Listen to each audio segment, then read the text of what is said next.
France Bleu passe au vert. Le match.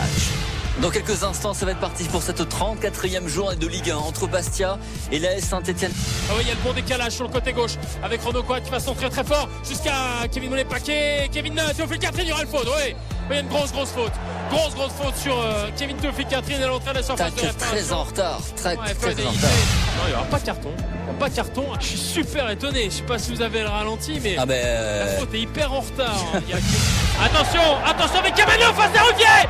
La balle qui va passer juste dessus. Oh, Stéphane Ruffier qui est venu à la rencontre de Camano pour lui mettre un gros coup de pression.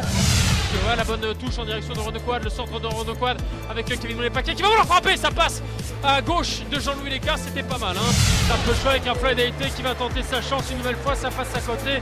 Je dis une nouvelle fois parce que pendant la pause, il a eu une occasion énorme. Au point de pénalty, il a reçu le ballon et il s'est trouvé. Il a complètement raté sa frappe.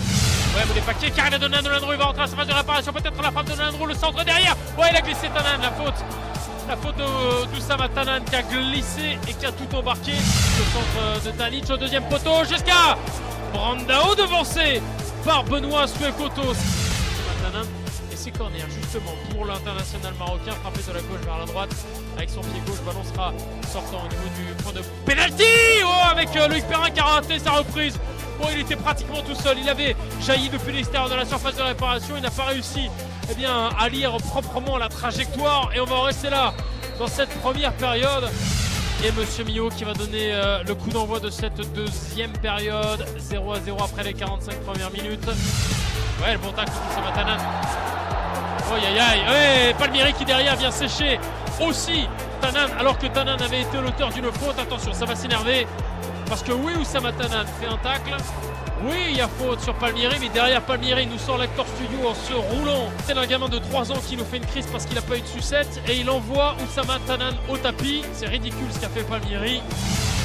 Carton pour Oussama Tanan. Et c'est tout. Allons-y, il n'y a pas de problème. Tout va bien. Et carton pour Mostefa qui était venu contester.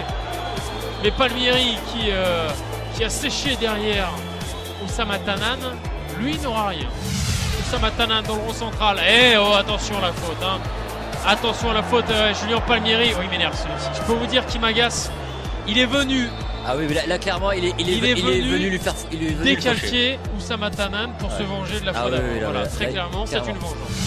Floyd Haïté face au capitaine de la SS. La petite balle piquée jusqu'à Fofana. Ça va peut-être revenir jusqu'à un Bastier, en l'occurrence Fofana qui va frapper, ça va passer au-dessus.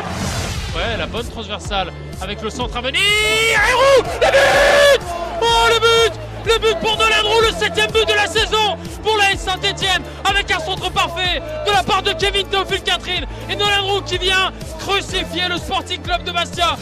Ouais, le bon départ de Camano face à Bayal, il est dans la surface de réparation sur le côté gauche avec Haïté, la frappe d'Haïté qui va passer à ras du poteau gauche de Stéphane Ruffier, ballon qui a été détourné par un défenseur stéphanois, ce sera corner. La fin de cette partie au Stade Furiani avec une victoire hyper importante pour l'AS Saint-Etienne, 1-0, un but marqué par Nolan Roux, son 7e de la saison sur une offrande magnifique de Kevin Théophile Catherine.